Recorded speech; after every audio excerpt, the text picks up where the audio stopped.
মারকাজুদ দাওয়া কাশিফুল উমুল মাদ্রাসা ও এতিমখানায় ইফতার আয়োজন করা হয়।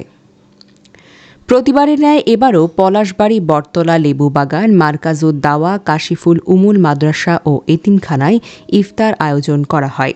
ইফতারি আয়োজনে উপস্থিত ছিলেন মাদ্রাসার সকল শিক্ষকবৃন্দ ও অভিভাবক সহ এলাকার সম্মানিত মুরব্বিয়ান এবং বয়োজ্যেষ্ঠরা। পলাশবাড়ী লেবুবাগান কাশিফুল উলুম মাদ্রাসা ও এতিমখানায় ইফতার এবং দোয়া মাহফিলে বক্তব্য রাখছেন পলাশবাড়ী কামাল গেট যুব সংঘের অন্যতম উপদেষ্টা মোহাম্মদ হুমায়ুন আহমেদ।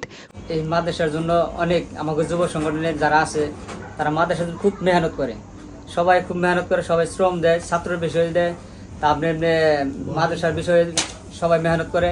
আবার এই যে আমরা প্রতি বছর ইফতারি দিই, ইফতারি আজকে ইফতারি দিচ্ছি মাদ্রাসায়। কিসের লেগে? একটা ছেলের বাবা নাই, একটা মা নাই, তার কি আছে? তার দুনিয়া কিছু নাই, একমাত্র আল্লাহ তালা আছে। এই আল্লাহ তালাকে রাজি খুশি করার জন্য আমরা এই ছেলেপেলেদের পাশে দাঁড়াই। গেছেবারও আমরা ছেলেদেরকে এই যুব সংগঠন উপলক্ষে আমরা পাঞ্জাবি দিছি, এবারও ইনশাল্লাহ নিয়ত আছে আমরা পাঞ্জাবি দেবো। আবার আজকে ইফতারি দিয়েছি যে সবাই মিলে যাতে কিভাবে চলা যায়।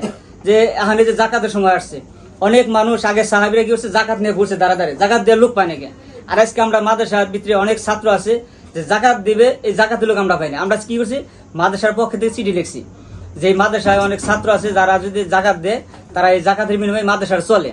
যে নীলা বোর্ডিং এ খানা ফিরি পড়া ফিরি এই ছাত্রদের লেগে এই মেহনত করতেছে এই হুজুরা, আমাদের শিক্ষকরা খুব মেহনত করতেছে এই ছাত্রদের লেগে। এই জন্য আমরাও চাইতেছি যে সমস্ত বাড়িওয়ালা যারা আছে আশেপাশে তারা মিলে, তাদের আমার যুব সংগঠন মিলে, আমার হুমায়ুন কাকা আছে, তাদের আমার সংগঠন আছে, সবাই মিলে যাতে ছাত্রদের পিছিয়ে দাঁড়াইতে পারি এই সম্পর্কে আমি কথা বললাম। আসসালামু আলাইকুম রহমতুল্লাহ। উক্ত মাদ্রাসার মুহতামিম এবং কামাল গেট যুব সংঘের সম্মানিত সভাপতি মোহাম্মদ জুবায়ের হোসেন লাল মিয়া। আরও বক্তব্য রাখেন কামাল গেট যুব সংঘের সাবেক সাধারণ সম্পাদক মোহাম্মদ নাইম হোসেন তারেক এবং সাবেক কোষাধ্যক্ষ এর সম্মানিত সদস্য ইব্রাহিম সরকার শুভ।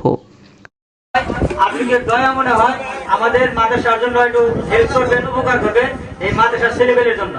আর এই মাদ্রাসা কিভাবে আগাইতে পারে সমস্ত মানুষ একাত্র হয়ে এই মেহনতকে করবে যে ভাই 10-এর নড়ি 1-এর বোঝা, সবাই মিলে যদি এই মাদ্রাসার দিকে দাবিত হই তাহলে কি ভাই এই মাদ্রাসার আল্লাহ তাআলা উপর দিকে আগাই দিবে। আর এই মাদ্রাসার ছাত্র আগে কম ছিল, ছাত্র ইনশাআল্লাহ আল্লাহ তাআলা দিলে বাড়াই দিয়েছে। এদের আপনারাও মেহনত করবেন যাতে ছাত্র বেশি বেশি হতে পারে, সবাই মিলে মেহনত করে এই মাদ্রাসাকে আগাবো। পরিশেষে সকল কবরবাসী ফিলিস্তিনি এই ভয়াবহ অবস্থায় তাদের জন্য মহান আল্লাহ পাকের নিকটে বিশেষ দোয়া সহ বিশ্ববাসী ও মুসলিম উম্মার জন্য দোয়া করা হয়।